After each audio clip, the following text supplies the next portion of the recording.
ওনারা হাত জোর করে অনুরোধ করছিলেন যে সংঘর্ষ এড়ানোর জন্য যেন তিনি বিকল্প রাস্তা দিয়ে যান। তারপরও সেই প্রার্থী ঠিক ওই রাস্তা দিয়ে যাওয়ার সিদ্ধান্ত নিয়েছেন এবং তিনি বারবার বলছিলেন জীবন যায় যাক। সবার সম্মিলিত অনুরোধ উপেক্ষা করে পুলিশ, প্রশাসন, আইন শৃঙ্খলা বাহিনী, সেনাবাহিনী, বিএনপি নেতৃবৃন্দ প্রত্যেকে মিলে বলার পরও সেই প্রার্থী কেন সেই সংঘাতের পথ বেছে নিলেন? শেরপুরে স্থানীয় প্রশাসনের আয়োজনে সব প্রার্থীদের অংশগ্রহণে কিন্তু গতকাল নির্বাচনী ইশতেহার ঘোষণার একটা অনুষ্ঠান ছিল। সেখানে প্রত্যেকটা দলের জন্য সুনির্দিষ্ট আসন ছিল যেখানে তারা বসবেন।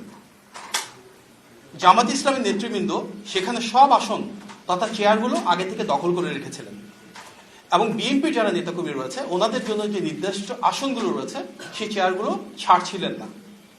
প্রশাসন বারবার আহ্বান জানানোর পরও তারা কিন্তু সেই চেয়ারগুলো ছাড়তে অস্বীকৃতি জানিয়েছিলেন।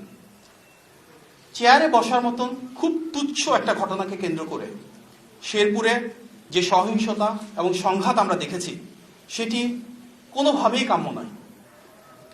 গণ অভ্যুত্থানের পর আমাদের সবার প্রত্যাশা ছিল এমন একটি নির্বাচন যেখানে পরিবেশ হবে উৎসবমুখর, যেখানে সবাই আন্তরিকতা নিয়ে এগিয়ে আসবেন, কোনো সংঘাত থাকবে না।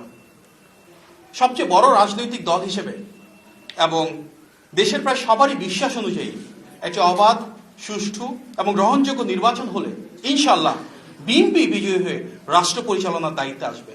সুতরাং আমাদের একটি বড় লক্ষ্য হলো এই নির্বাচন যেন বিতর্কমুক্ত থাকে, এই নির্বাচন যেন শান্তিপূর্ণ হয় এবং এই নির্বাচনকে ঘিরে কেউ যেন কোনো সংঘাতময় পরিস্থিতি তৈরি করতে না পারে।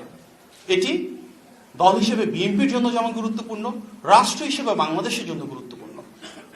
তারপরও শেরপুরে যে ঘটনাটি ঘটেছে এটি অত্যন্ত অনাকাঙ্ক্ষিত। কিভাবে সংঘাত শুরু হলো, কারা সেখানে মদদ দিয়েছে, আইন শৃঙ্খলা বাহিনী, প্রশাসন কেন পরিস্থিতি স্থিতিশীল রাখতে পারল না, এসব বিষয় নিয়ে স্বাভাবিকভাবেই জনমনে প্রশ্ন যাচ্ছে। আমরা সামাজিক যোগাযোগ মাধ্যমে বেশ কিছু ভিডিও দেখেছি যেখানে দেখা যাচ্ছে জামাতের যিনি প্রার্থী রয়েছেন তিনি বারবার পুলিশ, প্রশাসন, আইন শৃঙ্খলা বাহিনী, সেনাবাহিনী এমনকি বিএনপির যারা সিনিয়র নেতৃবৃন্দ রয়েছেন ওনারা হাত জোর করে অনুরোধ করছিলেন যে সংঘর্ষ এড়ানোর জন্য যেন তিনি বিকল্প রাস্তা দিয়ে যান। তারপরও সেই প্রার্থী ঠিক ওই রাস্তা দিয়ে যাওয়ার সিদ্ধান্ত নিয়েছেন এবং তিনি বারবার বলছিলেন জীবন যায় যাক। এই সংঘাতকে এড়ানো যেত না। নির্ধারিত সময়ের আগে জামাতের যারা নেতাকর্মীরা রয়েছেন তারা যেভাবে চেয়ারটাকে দখল করে রেখেছিলেন, চেয়ার ছাড়ছিলেন না, কেন সেটা? তারা কেন সেখানে আমরা দেখতে পেয়েছি, শুনতে পেয়েছি আগে থেকে লাঠিসোঁটা জোগাড় করে রেখেছিলেন? সবার সম্মিলিত অনুরোধ উপেক্ষা করে পুলিশ, প্রশাসন, আইন শৃঙ্খলা বাহিনী, সেনাবাহিনী, বিএনপি নেতৃবৃন্দ প্রত্যেকে মিলে বলার পরও সেই প্রার্থী কেন সেই সংঘাতের পথ বেছে নিলেন? এসব বিষয় নিয়ে সামগ্রিকভাবে দ্রুততম সময়ের মধ্যে একটা সুষ্ঠু এবং গ্রহণযোগ্য তদন্ত হওয়া অত্যন্ত প্রয়োজন।